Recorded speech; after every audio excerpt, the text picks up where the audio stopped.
चांदवड तालुक्यातील रोहिणीताई अशोक वाघ यांना मुंबई येथील यशवंतराव चव्हाण सेंटर येथे संविधान हक्क समिती व मंत्रालय वार्ता व संस्थेच्या वतीने भारताचे माजी केंद्रीय कृषी मंत्री खासदार शरदचंद्रजी पवार साहेब व माजी मंत्री तथा खासदार चंद्रकांता हांडोरे, महेश तपासे, सुप्रसिद्ध गायिका अर्थातच महाराष्ट्राची कोकिळा आमच्या निशाताई भगत, मंत्रालयीन संपादक अनिल अहिरे साहेब यांच्या शुभ हस्ते राज्यस्तरीय महिला भूषण पुरस्कार देऊन अखिल भारतीय भ्रष्टाचार निर्मूलन संघर्ष समितीच्या सरचिटणीस, निर्भीड ज्योत अन्याय अत्याचार निर्मूलन संघाच्या प्रदेश उपाध्यक्षा रोहिणीताई वाघ यांना सन्मानित करण्यात आले।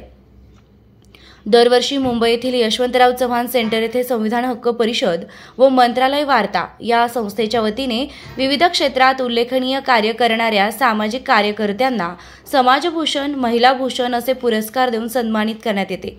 त्यापैकी मी एक आहे।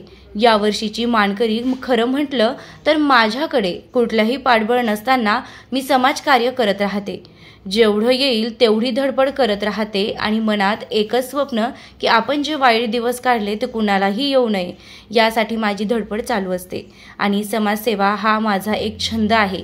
निस्वार्थपणे एखाद्याच्या मदतीला धावून जाणारी अशी मी कधी वाटतं की आपण इतकं समाजकार्य करतो, सर्वांना आपलं म्हणतो, पण आपला विचार कोण करत नाही।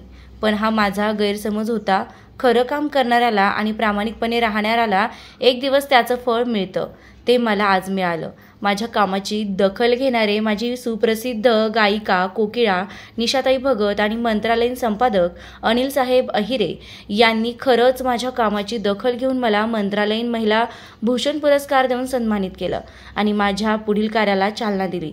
म्हणून निशाताई आणि अहिरे साहेब, तुम्हाला माझा शब्द आहे, यापुढेही मी निस्वार्थपणे समाजकार्य करेल, असं रोहिणीताई वाघ यांनी म्हटलंय। रोकठोक पोलीस टाइम्स न्यूजसाठी परवीन बागवान, चांदवड।